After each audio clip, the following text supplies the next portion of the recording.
ನಿರಂತರ ಸುದ್ದಿ. ಉಡುಪಿಯ ಲವ್ ಜಿಹಾದ್ ಪ್ರಕರಣದ ಕೇಂದ್ರ ಬಿಂದು ಮೊಹಮ್ಮದ್ ಅಕ್ರಮ್. ಆತ ಕಳೆದ 5 ವರ್ಷಗಳಿಂದ ಉಡುಪಿ ಕೊಡವೂರಿನ ಉದ್ದಿನ ಇತ್ಲುವಿನ ಜೀನಾ ಮೆರಿಲ್ ಎನ್ನುವಂಥ ಬಾಲಕಿಯನ್ನು ಪ್ರೀತಿಸುತ್ತಿದ್ದ. ಯಾಕಂದರೆ ಅವರಿಬ್ಬರ ಮಧ್ಯೆ ಪ್ರೀತಿ ಹುಟ್ಟುವ ಸಂದರ್ಭದಲ್ಲಿ ಜೀನಾ ಮರಿಲ್ಗೆ 15 ವರ್ಷ ಪ್ರಾಯ. ಈಗ ಆಕೆಗೆ 19 ವರ್ಷ. ಜೀನಾ ಮರಿಲ್ನ ತಂದೆ ಊರಲ್ಲಿದ್ದಾರೆ. ತಾಯಿ ಮೇಯರ್ ಪುಷ್ಪಲತಾ ವಿದೇಶದಲ್ಲಿ ಉದ್ಯೋಗದಲ್ಲಿದ್ದಾರೆ. ಆಕೆಗೆ ತಾಯಿ ಪ್ರೀತಿ ಕಡಿಮೆ, ತಂದೆಯ ಆರೈಕೆಯಲ್ಲೇ ಬೆಳೆದವಳು. ಅವರಿಗೆ ತನ್ನ ಮಗಳನ್ನು ಅಕ್ರಮ್ ಪ್ರೀತಿಸುತ್ತಿದ್ದಾನೆ ಎನ್ನುವ ವಿಚಾರ ಗೊತ್ತಾಗಿದ್ದು 4 ವರ್ಷಗಳ ಹಿಂದೆ. ಆಗ ಆಕೆ ಅಪ್ರಾಪ್ತೆಯನ್ನು ಮುಟ್ಟುವುದು, ಪ್ರೀತಿಸುವುದು, ಆಕೆಯೊಂದಿಗೆ ಸಂಪರ್ಕ ಹೊಂದುವುದು ಎಲ್ಲವೂ ಸಹ ಪೋಸ್ಕೋ ಕಾಯ್ದೆ ಅಡಿಯಲ್ಲಿ ಅಪರಾಧ. ಎಂಸಿಸಿ ಬ್ಯಾಂಕ್ ಲಿಮಿಟೆಡ್ ಬೆಳ್ಮಣ್ಣಲ್ಲಿ ಎಂಸಿಸಿ ಬ್ಯಾಂಕಿನ 19ನೇ ಶಾಖೆಯನ್ನ ಆರಂಭಿಸುವ ಸುಸಂದರ್ಭದ ಪ್ರಯುಕ್ತ ಆಯ್ದ ನಿರಕ್ಕು ಠೇವಣಿಗಳ ಮೇಲೆ ಶೇಕಡ 8.5% ಆಕರ್ಷಕ ಬಡ್ಡಿ ಹಾಗೂ ₹1,200ರಿಂದ ಆರಂಭವಾಗುವ ಅತಿ ಕಡಿಮೆ ಬಾಡಿಗೆಯಲ್ಲಿ ಭದ್ರತಾ ಲಾಕರ್ಗಳು. 113 ವರ್ಷಗಳಿಂದ ನಿಮ್ಮ ಸೇವೆಯಲ್ಲಿ. ಹಿಂದೆ ನಿಮ್ಮ ಹತ್ತಿರದ ಎಂಸಿಸಿ ಬ್ಯಾಂಕ್ ಶಾಖೆಯನ್ನು ಸಂಪರ್ಕಿಸಿರಿ. ದೂರವಾಣಿ ಸಂಖ್ಯೆ 7090701105. Toll free number 1800123296. ಷರತ್ತುಗಳು ಅನ್ವಯ. ಆದ್ದರಿಂದ ಅವರು ಈ ಬಗ್ಗೆ ಮಲ್ಪೆ ಪೊಲೀಸ್ ಠಾಣೆಗೆ ದೂರು ನೀಡಿದ್ದರು. ಮಲ್ಪೆ ಪೊಲೀಸರು ಅಕ್ರಮನ ವಿರುದ್ಧ ಪೋಸ್ಕೋ ಕೇಸು ದಾಖಲಿಸಿಕೊಂಡು ಆತನನ್ನು ಬಂಧಿಸಿದ್ದರು. ಪರಿಣಾಮವಾಗಿ ಆತ ಹಿರಿಯಡ್ಕ ಸಬ್ ಜೈಲು ಸೇರಿದ್ದ. 4 ತಿಂಗಳ ಕಾಲ ಸಬ್ ಜೈಲಲ್ಲಿ ಇದ್ದ. ತದನಂತರ ಬಾಲಕಿಯ 164 ಹೇಳಿಕೆಯ ಆಧಾರದಲ್ಲಿ ಆತನಿಗೆ ಜಾಮೀನು ದೊರಕಿತ್ತು. ಬಾಲಕಿಯನ್ನು ಪೊಲೀಸರು ನ್ಯಾಯಾಧೀಶರ ಮುಂದೆ ಹಾಜರುಪಡಿಸಿ 164 ಸ್ಟೇಟ್ಮೆಂಟನ್ನು ದಾಖಲಿಸಿದ್ದರು.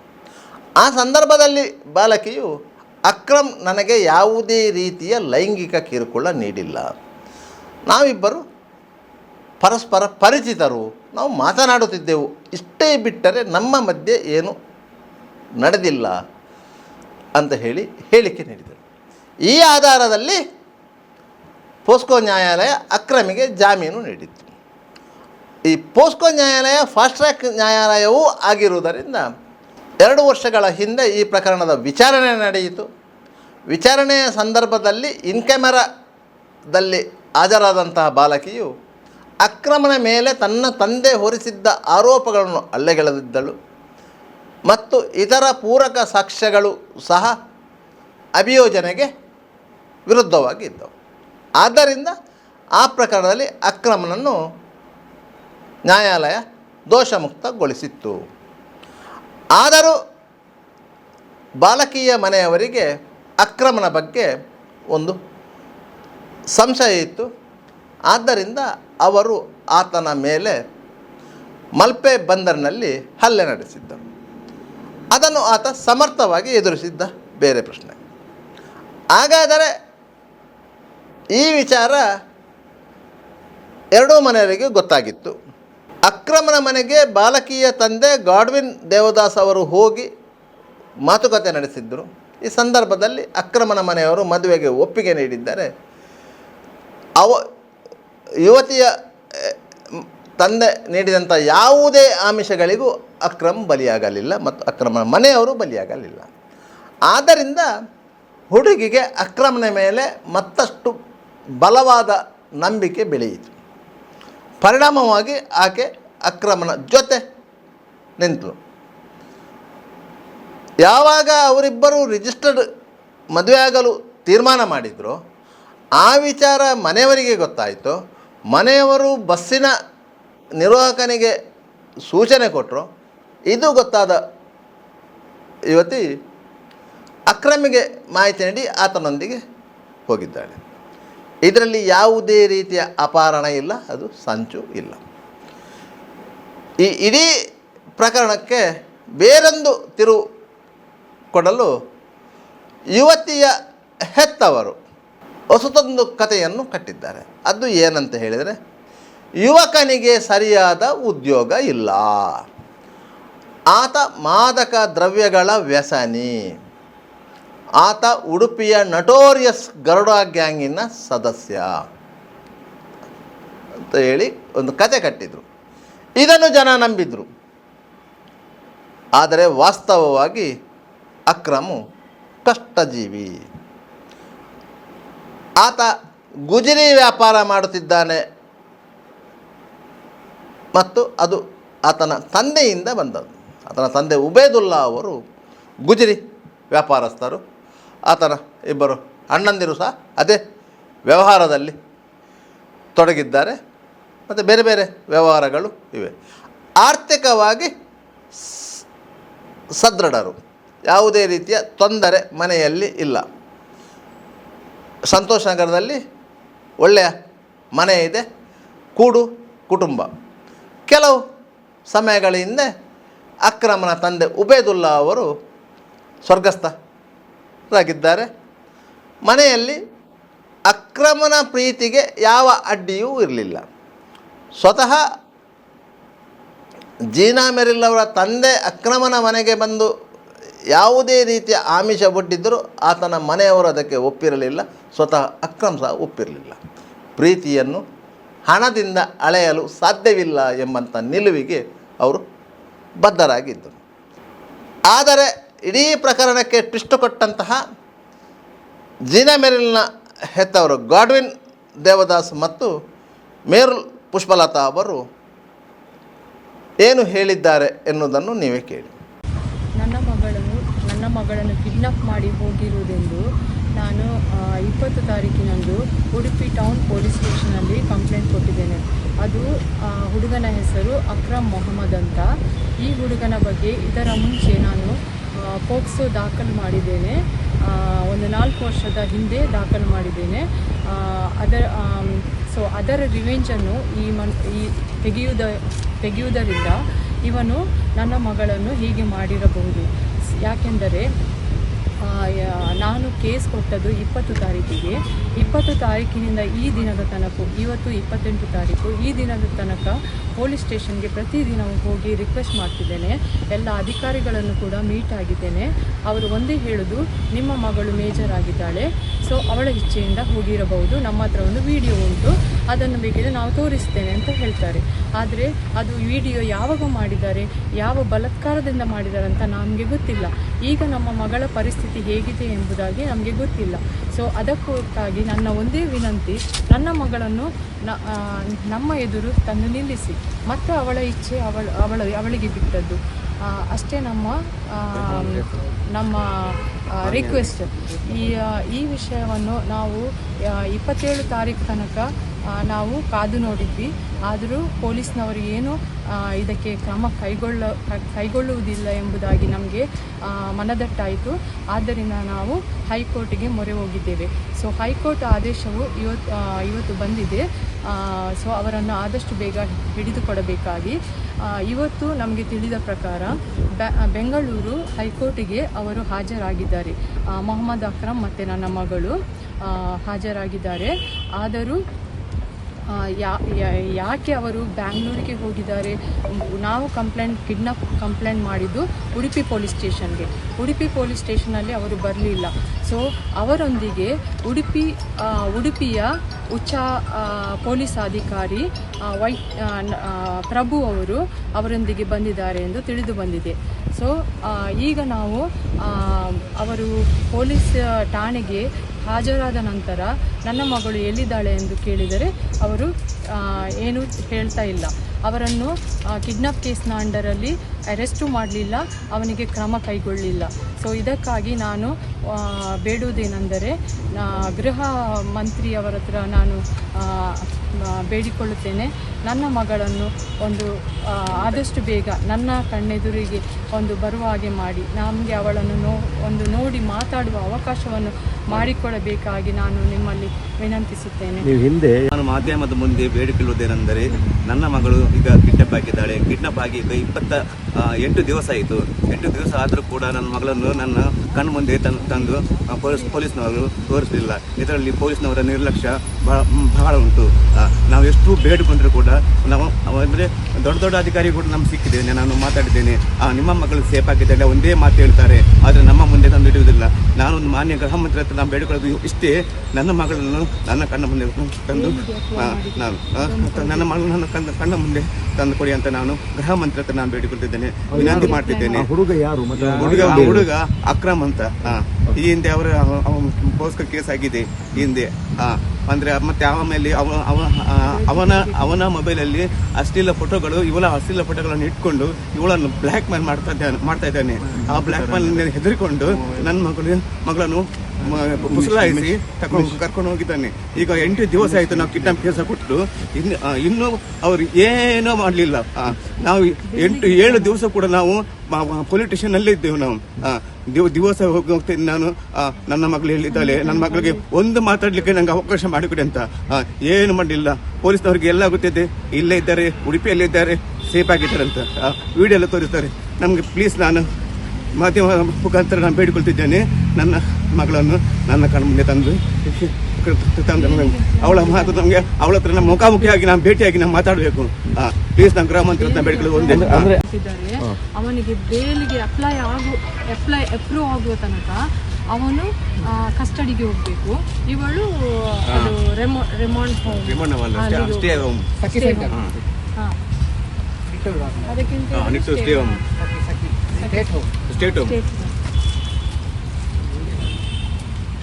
ಹೇಗೆ ಪರಿಚಯ ಆದವರು ಯಾರಾದ್ರು ಗೊತ್ತುಂಟಾ ನಿಮಗೆ? ಇನ್ಸ್ಟಾಗ್ರಾಮಲ್ಲಿ ಪರಿಚಯ ಆದದ್ದು. ಇನ್ಸ್ಟಾಗ್ರಾಮಲ್ಲಿ ಪರಿಚಯ ಆಗಿದೆ. ಈಗ ಅವಳನ್ನು ಈಗ ಇಲ್ಲಿ ಇದ್ದಾಳೆ, ಈಗ ಬೆಂಗಳೂರಿಗೆ ಈಗ ಕರ್ಕೊಂಡು ಹೋಗಿದ್ದಾರಲ್ಲ DOSP. ಈಗ ಅಲ್ಲಿ ಹೇಳ್ತಿದ್ದಾರೆ DOSP ಅವರೇ ಖುದ್ದಾಗಿ ಬಂದದ್ದು, ನಾನು ಕರ್ಕೊಂಡು ಬಂದದ್ದು ಅಲ್ಲ ಅಂತ ಈಗ DOSP ಹೇಳಿದ್ರು. ಆದರೆ ಅವಾಗ ಕರ್ಕೊಂಡು ಹೋದ್ಮೇಲೆ ಅವರನ್ನು ಅರೆಸ್ಟ್ ಮಾಡಬೇಕಲ್ಲ. ಈಗ ಕಿಡ್ನಾಪ್ ಕೇಸ್ ಆದ್ಮೇಲೆ ಇವನನ್ನು ಅರೆಸ್ಟ್ ಮಾಡಬೇಕು, ನನ್ನ ಮಗಳನ್ನು ಸ್ಟೇ ಹೋಮ್ಗೆ ಕಳಿಸ್ಬೇಕು. ಅದನ್ನು ಬಿಟ್ಟು ಈಗ ಅವ್ರು ಖುದ್ದಾಗಿ ಬಂದು, ಈಗ ಇನ್ನು 2 ತಾರೀಕಿಗೆ ಹಿಯರಿಂಗ್ ಇದೆ, 2 ತಾರೀಕಿಗೆ. ಈಗ ಇವತ್ತು ತಾರೀಕು 28 ಇಂದ 2 ತಾರೀಕು ತನಕ ಅವನನ್ನು ನನ್ನ ಮಗಳನ್ನು ನನ್ನ ಇದರಲ್ಲಿ ವಶಕ್ಕೆ ಅವು ಬರಬೇಕು. ಈಗ ಅವಳನ್ನು ಅಲ್ಲೇ ಇಟ್ಕೊಂಡು ಏನು ಮಾಡ್ತೀರಿ ಅವರು? ನನಗೆ ಮುಖ್ಯ ಅದು ಬೇಕು ನನಗೆ. ಅದನ್ನು ನಾನು ಕೇಳ್ತೇನೆ. ನಾನು ಪೊಲೀಸ್ನವರ ಹತ್ರ ಕೂಡ ಮತ್ತೆ ಮಾಧ್ಯಮದವರು ನಿಮ್ಮ ಮುಖಾಂತರ ನಾನು ಕೇಳ್ತಾ ಇದ್ದೇನೆ. ಅಲ್ಲ, ಹಾಗೆ ನಮಗೆ ಕೇಳಿ ಬಂತು ಹಾಗೆ ಅಂತ ಹೇಳಿದ್ದಾರೆ. ಅಕ್ರಮ ಕನೆಕ್ಷನ್ ಉಂಟು ಅಂತ. ಆದ್ರೆ ಪೊಲೀಸ್ನವರ ಹತ್ರ ಹೇಳಿದ್ರೆ ಅದು ಅಕ್ರಮ ಅಲ್ಲ, ಅದು ಬೇರೆ ಅಕ್ರಮ ಅಂತ ಹೇಳ್ತಾರೆ. ಆದ್ರೆ ಅವನು ಡ್ರಗ್ಸ್ ತಗೊಳ್ತಿದ್ದಾನಂತ ಎಲ್ಲ ಮಕ್ಕಳ ಬಾಯಲ್ಲಿ ನಾವು ಕೇಳಿದ್ದೇವೆ. ಇವರ ಅಭಿಪ್ರಾಯದಂತೆ ಅಕ್ರಮ್ ಮಾದಕ ದ್ರವ್ಯಗಳ ವ್ಯಸನಿ. ಆತನಿಗೆ ಗರುಡ ಗ್ಯಾಂಗಿನ ಸಂಪರ್ಕ ಇದೆ, ಕ್ರಿಮಿನಲ್ ಪ್ರಕರಣಗಳ ಹಿನ್ನೆಲೆ ಇದೆ ಅಂತ ಹೇಳ್ತಾರೆ. ಆದರೆ ವಾಸ್ತವದಲ್ಲಿ ಅಕ್ರಮು ಯಾವುದೇ ರೀತಿಯ ಅಕ್ರಮ ಚಟುವಟಿಕೆಗಳಲ್ಲಿ ಭಾಗಿಯಾಗಿದ್ದ ಎನ್ನುವುದಕ್ಕೆ ಯಾವುದೇ ಸಾಕ್ಷಿ ಪುರಾವೆಗಳು ಇಲ್ಲ. ಆತನ ಮೇಲೆ ಇದೇ ಬಾಲಕಿಯ ತಂದೆ ಕೊಟ್ಟ ದೂರಿನ ಮೇರೆಗೆ ಮಲ್ಪೆ ಪೊಲೀಸ್ ಠಾಣೆಯಲ್ಲಿ ದಾಖಲಾಗಿದ್ದಂಥ ಪೋಸ್ಕೋ ಪ್ರಕರಣವೊಂದನ್ನು ಬಿಟ್ಟರೆ ಆತನ ವಿರುದ್ಧ ಯಾವುದೇ ದೂರುಗಳು ಇಲ್ಲ, ಕೇಸುಗಳು ದಾಖಲಾಗಿಲ್ಲ. ಗರುಡ ಗ್ಯಾಂಗಿಗೂ ಅಕ್ರಮಿಗೂ ಯಾವುದೇ ಸಂಬಂಧ ಇಲ್ಲ. ಪ್ರಕರಣದ ತೀವ್ರತೆಯನ್ನು ಹೆಚ್ಚು ಮಾಡಲಿಕ್ಕೆ ಬೇಕಾಗಿ ಗರುಡ ಗ್ಯಾಂಗಿನ ಹೆಸರನ್ನು ಇಲ್ಲಿ ಎಳೆದು ತರಲಾಗಿದೆ. ಯಾಕಂತ ಹೇಳಿದರೆ, ಕಳೆದ 1 ವರ್ಷಗಳಿಂದ ಉಡುಪಿಯಲ್ಲಿ ಗರುಡ ಗ್ಯಾಂಗಿನ ಆಟಾಟೋಪಗಳ ಬಗ್ಗೆ ವ್ಯಾಪಕವಾಗಿ ಪ್ರಚಾರ ಆಗಿತ್ತು. ಸಾರ್ವಜನಿಕವಾಗಿ ತಲವಾರು ಹಿಡ್ಕೊಂಡು ಹೊಡೆದಾಟ ಮಾಡಿರುವುದು, ಯಾರಿಗೆ ಬೆದರಿಸಿರುವುದು, ಈ ರೀತಿಯಂಥ ಪ್ರಕರಣಗಳು ನಡೆಯಿತು. ಗರುಡ ಗ್ಯಾಂಗ್ ಅಂತ ಹೇಳಿದರೆ ಕಾಪು ಮೂಲದ ಒಂದು ಗ್ಯಾಂಗ್. ಬಹುತೇಕ ಮುಸ್ಲಿಂ ಯುವಕರೇ ಆ ಗ್ಯಾಂಗಿನಲ್ಲಿ ಇರುವವರು. ಒಬ್ಬ ಕ್ರಿಶ್ಚಿಯನ್ ಯುವಕನು ಸಹ ಆ ಗ್ಯಾಂಗಿನಲ್ಲಿ ಇದ್ದಾನೆ. ಆದರೆ ಅದು ಬೇರೆ ಬೇರೆ ಕ್ರಿಮಿನಲ್ ಕೃತ್ಯಗಳಲ್ಲಿ ಭಾಗಿಯಾಗಿದೆ. ಆ ಗ್ಯಾಂಗಿಗೂ ಅಕ್ರಮಿಗೂ ಯಾವುದೇ ಸಂಪರ್ಕಗಳು ಇಲ್ಲ. ಅಕ್ರಮ್ ಸಹ ಯುವಕನಾಗಿದ್ದು, ಗರುಡ ಗ್ಯಾಂಗಿನ ಸದಸ್ಯರ ಯುವಕರಾಗಿದ್ದು, ಅವರ ಮಧ್ಯೆ ಪರಿಚಯ ಸ್ನೇಹ ಇರಬಹುದೇ ಹೊರತು ಯಾವುದೇ ರೀತಿಯ ಕ್ರಿಮಿನಲ್ ಕೃತ್ಯಗಳಲ್ಲಿ ಅಕ್ರಮ್ ಭಾಗಿಯಾಗಿದ್ದಾನೆ ಎನ್ನುವುದಕ್ಕೆ ಯಾವುದೇ ಪುರಾವೆಗಳು ಇಲ್ಲ. ಆದರೆ ಇಡೀ ಪ್ರಕರಣವನ್ನು ತಿರುಚಲಿಕ್ಕೆ ಬೇಕಾಗಿ ಜೀನಾ ಮೆರಿಲ್ ಅವರ ಎತ್ತವರು ಈ ವಿಷಯವನ್ನು ಹೇಳಿದ್ದಾರೆ. ಅವರು ಏನು ಹೇಳಿದ್ದಾರೆ ನೋಡಿ. ಒಟ್ಟಾರೆಯಾಗಿ ಈ ಪ್ರಕರಣ ಒಂದು ಕುತೂಹಲದ ಘಟ್ಟಕ್ಕೆ ಬಂದು ನಿಂತಿದೆ. ಯಾಕಂತ ಹೇಳಿದರೆ ಪ್ರಕರಣ ದಾಖಲಾಗಿದೆ, ಅದು ಸಹ ಕಿಡ್ನ್ಯಾಪ್ ಪ್ರಕರಣ. ಅದು ಉಡುಪಿ ನಗರ ಠಾಣೆಯಲ್ಲಿ ದಾಖಲಾಗಿರುವಂಥದ್ದು. ಪೊಲೀಸರು ವಿದ್ಯಾರ್ಥಿನಿಯೊಬ್ಬಳನ್ನು ಬೈಕಿನಲ್ಲಿ ಬಲಾತ್ಕಾರವಾಗಿ ಕರೆದುಕೊಂಡು ಹೋಗಿದ್ದಾನೆ ಎನ್ನುವಂಥ ಸ್ಪೆಸಿಫಿಕ್ ಆಗಿ ದೂರು ಕೊಟ್ಟಾಗ ಯಾವುದೇ ಪೊಲೀಸ್ ಅಧಿಕಾರಿ ಕೇಸು ದಾಖಲಿಸಿಕೊಳ್ಳದೆ ಇರಲಿಕ್ಕೆ ಸಾಧ್ಯನೇ ಇಲ್ಲ. ಆದರೆ ಈಗ ಅಸ್ತಿತ್ವದಲ್ಲಿರುವ ಭಾರತೀಯ ನ್ಯಾಯ ಸಂಹಿತೆಯ ಪ್ರಕಾರ FIR ದಾಖಲು ಮಾಡುವ ಮೊದಲು ಪೊಲೀಸ್ ಅಧಿಕಾರಿ ಪ್ರಾಥಮಿಕ ವಿಚಾರಣೆ ನಡೆಸಬೇಕು. ಕಿಡ್ನ್ಯಾಪ್ ಯಾರು ಆಗಿದ್ದಾರೋ ಮತ್ತು ಕಿಡ್ನ್ಯಾಪನ್ನು ಯಾರು ಮಾಡಿದ್ದಾರೆ ಎನ್ನುವ ಬಗ್ಗೆ ಸ್ಪಷ್ಟವಾದ ಮಾಹಿತಿಗಳು ಪೊಲೀಸ್ ಅಧಿಕಾರಿಗೆ ಇತ್ತು. ಅವರು ಪಕ್ಕದ ಮಲ್ಪೆ ಠಾಣೆಯ ಇನ್ಸ್ಪೆಕ್ಟರ್ಗೆ ದೂರವಾಣಿ ಕರೆ ಮಾಡಿ ಈ ಪ್ರಕರಣದ ಬಗ್ಗೆ ವಿಚಾರಣೆ ನಡೆಸುತ್ತಿದ್ದರೆ ಅವರಿಗೆ ಸ್ಪಷ್ಟವಾಗಿ ಗೊತ್ತಾಗುತ್ತಿತ್ತು, ಇದು ಒಂದು ಪ್ರೇಮ ಪ್ರಕರಣ, ಇದು ಕಿಡ್ನ್ಯಾಪು ಅಲ್ಲ, ಇದು ಸ್ವ ಇಚ್ಛೆಯಿಂದಲೇ ಹೋಗಿರುವುದು ಎನ್ನುವುದು ಗೊತ್ತಾಗ್ತಿತ್ತು. ಆದರೆ ಉಡುಪಿ ನಗರ ಠಾಣೆಯ ಇನ್ಸ್ಪೆಕ್ಟರು ಆ ಕೆಲಸವನ್ನು ಮಾಡದೆ ಒಂದು ಹುಡುಗಿಯನ್ನು ಕಾಲೇಜು ಬಸ್ಸಿನಿಂದ ಇಳಿಸಿ ಕರ್ಕೊಂಡು ಹೋಗಿದ್ದಾರೆ ಎನ್ನುವುದೇ ನಿಜ ಎಂದು ಭಾವಿಸಿ ಕೇಸು ದಾಖಲು ಮಾಡಿಕೊಂಡಿದ್ದಾರೆ. ಅದರ ನಂತರ ತನಿಖೆಯ ಸಂದರ್ಭದಲ್ಲಿ ಅವರಿಗೂ ಈ ವಿಚಾರಗಳು ಗೊತ್ತಾಗಿದೆ. ಹುಡುಗ ಮತ್ತು ಹುಡುಗಿಯನ್ನು ಪತ್ತೆ ಹಚ್ಚುವಂತಹ ಕಾರ್ಯಕ್ಕೆ ಪೊಲೀಸರು ತೊಡಗಿದಾಗ ಅವರಿಗೆ ಸಿಕ್ಕ ಮಾಹಿತಿಯಂತೆ ಅವರು ಉಡುಪಿ ಜಿಲ್ಲಾ ಉಪನೋಂದಣಾಧಿಕಾರಿಗಳ ಕಚೇರಿಗೆ ಹೋಗಿ ವಿಚಾರಿಸಿದ್ದಾರೆ. ಅಲ್ಲಿರುವ ದಾಖಲೆಗಳನ್ನು ತಡಕಾಡಿದ್ದಾರೆ. ಆ ಸಂದರ್ಭದಲ್ಲಿ ಅಕ್ರಮ್ ಮತ್ತು ಜೀನಾ ಮೆರಿಲ್ ಅವರು ವಿವಾಹ ನೋಂದಣಿಗಾಗಿ ಸಲ್ಲಿಸಿದ್ದ ಅರ್ಜಿಗೆ ಸಾಕ್ಷಿಗಳಾಗಿ ಇಬ್ಬರು ಸಹಿ ಹಾಕಿದ್ದರು. ಅವರನ್ನು ವಿಚಾರಣೆಯ ನೆಪದಲ್ಲಿ ಠಾಣೆಗೆ ಕರೆಸುವಂಥ ಪ್ರಯತ್ನ ಮಾಡಿದರು. ಆದರೆ ಅವರಿಗೆ ಭಯ ಆಯಿತು. ಯಾಕಂತೇಳಿ ಇಲ್ಲಿ ದಾಖಲಾಗಿರೋದು ಕಿಡ್ನ್ಯಾಪ್ ಕೇಸು. ಆ ಕಿಡ್ನ್ಯಾಪಿಗೆ ಅವರಿಬ್ಬರು ಸಹಕರಿಸಿದ್ದಾರೆ ಎನ್ನುವ ಆರೋಪವನ್ನು ಅವರ ಮೇಲೆ ಹೊರಿಸಿ ಪೊಲೀಸರು ಏನಾದರೂ ಕೋರ್ಟಿಗೆ ಹಾಜರುಪಡಿಸಿದರೆ JMFC ಕೋರ್ಟ್ ಅವರಿಗೆ ಜಾಮೀನು ಕೊಡುವುದಿಲ್ಲ. ಯಾಕಂದರೆ ಕಿಡ್ನ್ಯಾಪ್ ಕೇಸು JMFC ಕೋರ್ಟಿನ ವ್ಯಾಪ್ತಿಗೆ ಬರುವುದಿಲ್ಲ. ನಂತರ ಅವರು ಜಾಮೀನು ಮಾಡಿಕೊಳ್ಬೇಕು, ಅಲ್ಲಿಯವರೆಗೆ ಜೈಲಲ್ಲಿ ಕೊಳಿಬೇಕು. ಆದ್ದರಿಂದ ಅವರು ಪೊಲೀಸ್ ಠಾಣೆಗೆ ಹೋಗಲಿಕ್ಕೆ ಧೈರ್ಯ ಮಾಡಲಿಲ್ಲ. ವಕೀಲರನ್ನು ಸಂಪರ್ಕ ಮಾಡಿದಾಗ ವಕೀಲರು ಠಾಣಾಧಿಕಾರಿಯರನ್ನು ಸಂಪರ್ಕಿಸಿ ಮಾಹಿತಿಗಳನ್ನು ಹಂಚಿಕೊಂಡಿದ್ದಾರೆ. ಹೀಗೆ ಆಗಿದೆ, ಆದ್ದರಿಂದ ಈ ವಿಚಾರದಲ್ಲಿ ಮುನ್ನಡಿ ಇಡುವಂಥ ಅವಶ್ಯಕತೆ ಇಲ್ಲ. ಅವರಿಬ್ಬರು ನಿಗದಿತ ದಿನಾಂಕದಂದು ಬರ್ತಾರೆ ಅಂತೇಳಿ. ಯಾಕಂತ ಹೇಳಿದರೆ ವಿವಾಹ ನೋಂದಣಾಧಿಕಾರಿಯವರ ಕಚೇರಿಯಲ್ಲಿ ಅರ್ಜಿ ಸಲ್ಲಿಸಿ 30 ದಿನಗಳು ಆಗಬೇಕು ಸರ್ಟಿಫಿಕೇಟ್ ಸಿಗಬೇಕಿದ್ದರೆ. ಸರ್ಟಿಫಿಕೇಟ್ ಸಿಗುವವರೆಗೆ ಅದು ಯಥಾಸ್ಥಿತಿಯನ್ನು ಕಾಪಾಡಿಕೊಳ್ಳುವಂಥದ್ದು. ಅದಕ್ಕೆ ಕಾನೂನಿನ ಮಾನ್ಯತೆ ಅರ್ಧಂಬರ್ಧ ಇರುವಂಥದ್ದು, ಪೂರ್ತಿ ಇರುವುದಿಲ್ಲ. ಒಂದು ವೇಳೆ ಆಕ್ಷೇಪಣೆ ಸಲ್ಲಿಕೆಯಾದರೆ ಸರ್ಟಿಫಿಕೇಟ್ ಸಿಗಲಿಕ್ಕೆ ಮತ್ತಷ್ಟು ತಡ ಆಗ್ತದೆ. ವಿವಾಹ ನೋಂದಣಾಧಿಕಾರಿಯವರು ಆ ಬಗ್ಗೆ ತನಿಖೆ ನಡೆಸಿ ಸ್ವಯಂ ಪ್ರೇರಿತರಾಗಿ ತೀರ್ಮಾನವನ್ನು ಕೈಗೊಳ್ಳಬೇಕು. ಅವರು ಕೈಗೊಂಡ ತೀರ್ಮಾನವನ್ನು ಸಹಾಯಕ ಆಯುಕ್ತರ ನ್ಯಾಯಾಲಯದಲ್ಲಿ ಪ್ರಶ್ನಿಸಲಿಕ್ಕೆ ಅವಕಾಶಗಳಿವೆ. ಆದ್ದರಿಂದ ಅದೆಲ್ಲ ಸುದೀರ್ಘ ಕಾನೂನು ಪ್ರಕ್ರಿಯೆಗಳು. ಈ ಪ್ರಕ್ರಿಯೆಗಳು ಮುಗಿದ ನಂತರ ಅವರು ಎದುರಿಗೆ ಬರ್ತಾರೆ ಎನ್ನುವ ವಿಷಯವನ್ನು ಇನ್ಸ್ಪೆಕ್ಟರ್ಗೆ ಮನದಟ್ಟು ಮಾಡಿದ್ದರಿಂದ ಪೊಲೀಸರು ಸಹ ಅವರಿಬ್ಬರನ್ನು ಹುಡುಕುವ ಪ್ರಯತ್ನ ಮತ್ತು ಅವರಿಗೆ ಸಾಕ್ಷಿದಾರರಾಗಿ ಅವರನ್ನು ಗುರುತಿಸಿದಂಥ ಯುವಕರನ್ನು ಠಾಣೆಗೆ ಕರೆಯುವುದನ್ನು ಬಿಟ್ಟರು. ಈ ಮಧ್ಯೆ ಯುವತಿಯ ಮನೆಯವರು ಹೈಕೋರ್ಟಿಗೆ ಹೇಬಿಯಸ್ ಕಾರ್ಪಸ್ ಅರ್ಜಿ ಸಲ್ಲಿಕೆ ಮಾಡಿದ್ದರಿಂದ ಹೈಕೋರ್ಟೇ ಸ್ವತಃ ಜಿಲ್ಲಾ SP ಅರುಣ್ ಅವರಿಗೆ ನೋಟಿಸ್ ನೀಡಿ ಅವರನ್ನು ಹಾಜರುಪಡಿಸುವಂತೆ ಸೂಚಿಸುವುದರ ಮೊದಲೇ ಅಕ್ರಮ್ ಪರ ವಕೀಲರು ಹೈಕೋರ್ಟಿಗೆ ಹಾಜರಾಗಿ ಒಂದು ಮೆಮೊರಂಡಮನ್ನು ಸಲ್ಲಿಸಿದ್ದಾರೆ. ಸಲ್ಲಿಸಿ ಈ ವಿಚಾರ ಹೀಗಿದೆ, ಇದು ಹೇಬಿಯಸ್ ಕಾರ್ಪಸ್ ಅರ್ಜಿ ವಿಚಾರಣೆ ಹಂತದಲ್ಲಿ ಅವರಿಬ್ಬರು ನ್ಯಾಯಾಲಯಕ್ಕೆ ಹಾಜರಾಗ್ತಾರೆ. ಅವರನ್ನು ಯಾರು ಅಪಹರಿಸಿಲ್ಲ, ಸ್ವತಃ ಆಕೆಯೇ ಈ ಬಗ್ಗೆ ವಿಡಿಯೋ ಮಾಡಿ ಸಂಬಂಧಪಟ್ಟವರಿಗೆ ತಿಳಿಸಿದ್ದಾರೆ, ನನ್ನನ್ನು ಯಾರು ಅಪಹರಿಸಿಲ್ಲ ಎನ್ನುವುದನ್ನು ವಿಶದೀಕರಿಸಿದರು. ಇದರಿಂದ ವಾಸ್ತವ ಸತ್ಯಗಳನ್ನು ಅರಿತುಕೊಂಡಂಥ ನ್ಯಾಯಾಲಯ ಪ್ರಕರಣದ ವಿಚಾರಣೆಯನ್ನು ಮುಂದಿನ ದಿನಾಂಕಕ್ಕೆ, ಅಂದರೆ ಹುಡುಗಿಯ ಪರವಾಗಿ ಹೇಬಿಯಸ್ ಕಾರ್ಪಸ್ ಅರ್ಜಿ ಹಾಕಿದಂತಹ ವಕೀಲರೇ ಕೇಳಿಕೊಂಡ ಮನವಿ ಮೇರೆಗೆ ಮುಂದೂಡಲಾಗಿದೆ. ಇಂತಹ ಸಂದರ್ಭ ಇದು ಭಾರಿ ಕ್ಲಿಷ್ಟವಾದಂಥ ಕಾನೂನಿನ ಪ್ರಕ್ರಿಯೆ ಅಂತ ಹೇಳ್ತೇವೆ. ಸಾಮಾನ್ಯವಾಗಿ ಹೇಬಿಯಸ್ ಕಾರ್ಪಸ್ ಅರ್ಜಿ ಸಲ್ಲಿಸಿದರೆ ರಾಜ್ಯ ಹೈಕೋರ್ಟು ಜಿಲ್ಲಾ ಪೊಲೀಸ್ ವರಿಷ್ಠಾಧಿಕಾರಿಗಳಿಗೆ ನೋಟಿಸು ಮಾಡ್ತದೆ.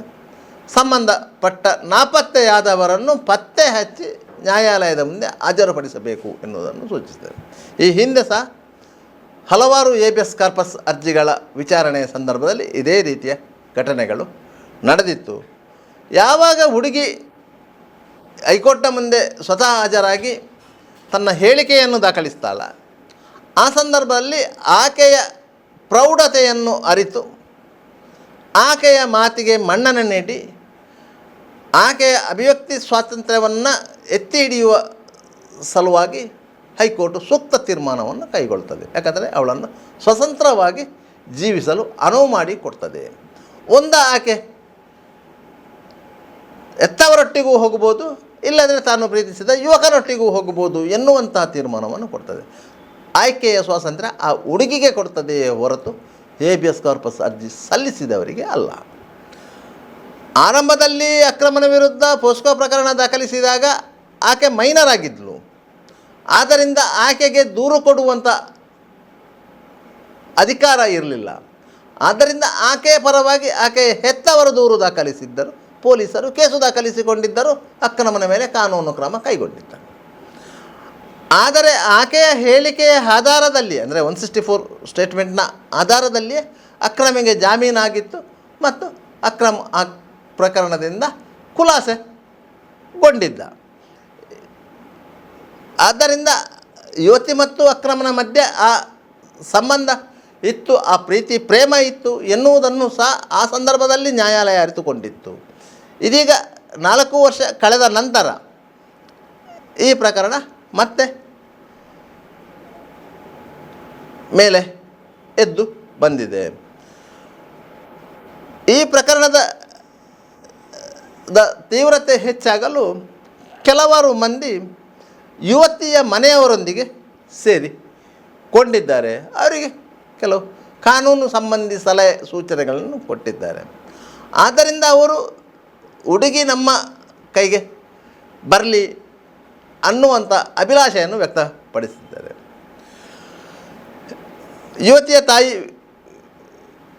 ಮಧ್ಯಪ್ರದೇಶದಲ್ಲಿ ಉದ್ಯೋಗದಲ್ಲಿದ್ದವರು, ಅವರು ಊರಿಗೆ ಬಂದಿದ್ದಾರೆ. ಅವರು ಮಾರ್ಚ್ 29ನೇ ತಾರೀಕಿಗೆ ವಾಪಸ್ಸು ಊರಿಗೆ ಕೆಲಸಕ್ಕೆ ಹೋಗಬೇಕಿತ್ತು. ಅವರು ಕೆಲಸಕ್ಕೆ ಹೋಗುವ ಮೊದಲು ಈ ಪ್ರೀತಿ ಪ್ರೇಮದ ವಿಚಾರ ಇತ್ಯರ್ಥ ಆಗಬೇಕು ಅಂತ ಹೇಳಿ ಜೀನಾ ಮೆರಿಲ್ಲೆ ಒತ್ತಾಯ ಮಾಡಿ ಅಕ್ರಮನೊಂದಿಗೆ ರಿಜಿಸ್ಟರ್ ವಿವಾಹಕ್ಕೆ ಕೋರಿಕೆ ಸಲ್ಲಿಸಿದ್ದನು. ಅದಕ್ಕೆ ಆತ ಸ್ಪಂದಿಸಿದ್ದ. ಈ ವಿಚಾರ ಆತನ ಮನೆಯವರಿಗೂ ಸಹ ಗೊತ್ತಿರಲಿಲ್ಲ. ಯಾಕಂತ ಹೇಳಿದರೆ ವಿವಾದ ಮುಗಿದ ಬಳಿಕ ಮನೆಯವರೊಂದಿಗೆ ಮಾತನಾಡಿ ಇದನ್ನು ಒಪ್ಪಿಸಬಹುದು ಎನ್ನುವುದು ಅಕ್ರಮನ ಅಭಿಲಾಷೆ ಇದೆ. ಯಾಕಂತ ಹೇಳಿದರೆ ಅಕ್ರಮನ ತಂದೆ ಬದುಕಿದ್ದಂಥ ಸಂದರ್ಭದಲ್ಲಿ ಈ ವಿವಾದ ಆ ಮನೆಯ ಅಂಗಳಕ್ಕೆ ಬಂದಾಗ ಅವರು ಸಹ ಅದಕ್ಕೆ ಸಹಮತ ವ್ಯಕ್ತಪಡಿಸಿದ್ದರು. ಮನೆಗೆ ಸೊಸೆಯಾಗಿ ಆಕೆ ಬರುವುದಾದರೆ ತಾನು ನನ್ನ ಮಗಳಾಗಿ ನೋಡಿಕೊಳ್ಳುತ್ತೇನೆ ಅಂತ ಹೇಳಿದರು. ಆದ್ದರಿಂದ ನನ್ನ ಸಹೋದರರು ಸಹ ಅದೇ ಅಭಿಪ್ರಾಯವನ್ನು ವ್ಯಕ್ತಪಡಿಸಿದ್ದಾರೆ ಎನ್ನುವುದು ಅಕ್ರಮನ ಅಭಿಲಾಷೆಯಾಗಿತ್ತು ಮತ್ತು ಆ ನಂಬಿಕೆ ಇತ್ತು ತನ್ನ ಸಹೋದರರ ಮೇಲೆ. ಆದ್ದರಿಂದ ಅಕ್ರಮು ಇಂತಹ ಒಂದು ಸಾಹಸಕ್ಕೆ ಹಾಕಿದ್ದಾನೆ. ತನ್ನೊಂದಿಗೆ ತನ್ನ ಮನೆಯವರು ನನ್ನ ಕುಟುಂಬಸ್ಥರು ನಿಲ್ತಾರೆ ಎನ್ನುವುದು ವಿಶ್ವಾಸ ಇತ್ತು. ಈಗಲೂ ಸಹ ಆತನ ಜೊತೆಗೆ ಆತನ ಕುಟುಂಬಸ್ಥರೇ ನಿಂತಿರುವುದು. ಆದ್ದರಿಂದ ಈ ವಿವಾದ ಸದ್ಯದಲ್ಲೇ ಬಗೆಹರಿತದೆ. ಇದರಲ್ಲಿ ಯಾವುದೇ ಲವ್ ಜಿಹಾದ್ ಎನ್ನುವಂಥ ಶಬ್ದ ಪ್ರಯೋಗ ತಪ್ಪು.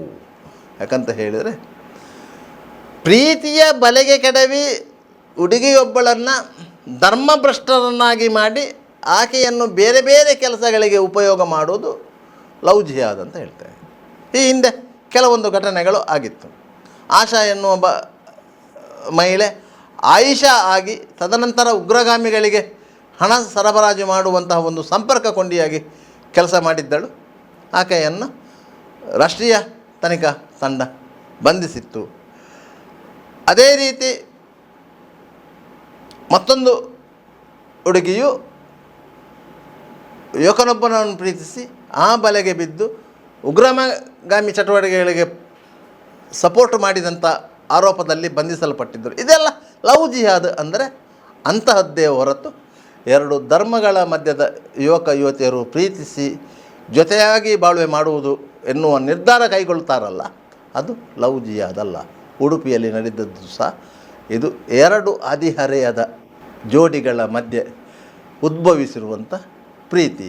ಇದು ಸುಖಾಂತ್ಯ ಆಗಲಿ ಅಷ್ಟೇ. ನಿರಂತರ ಸುದ್ದಿ